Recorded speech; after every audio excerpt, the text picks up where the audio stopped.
I'm near the ancient city of Dan here in the north of Israel, and I finally made it to the ruins of Caesarea Philippi, a large, ancient city containing elaborate building projects by Herod Philip and Herod Agrippa II. Caesarea Philippi got its name in the following way.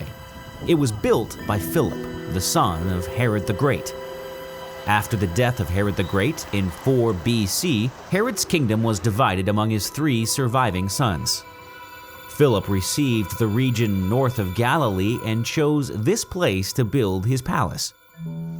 Philip then dedicated the city to the Roman Emperor Caesar Augustus, and thus the name of this place, Caesarea Philippi, combines that of the Roman Caesar and Philip.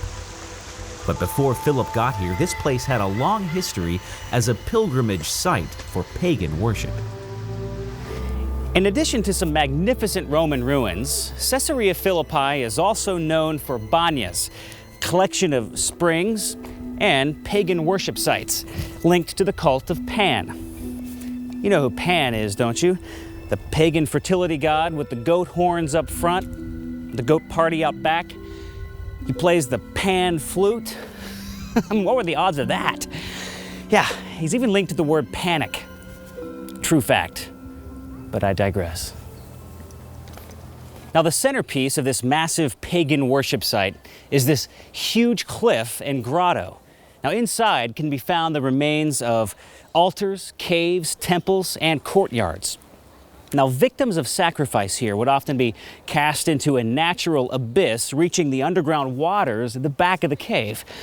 If the sacrifice disappeared in the water, well, then it was thought that the pagan god had accepted the sacrifice. But if blood appeared in nearby springs, well, then the sacrifice had been rejected. Not exactly seeker-friendly.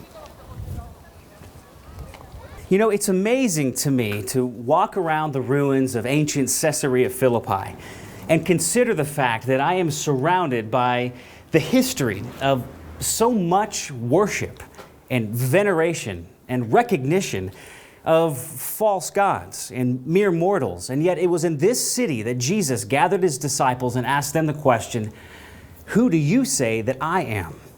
This dramatic scene in the Bible is what we now commonly call the Confession of Peter.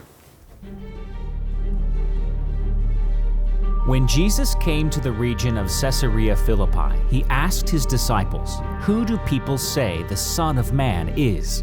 They replied, "Some say John the Baptist, others say Elijah, and still others Jeremiah or one of the prophets."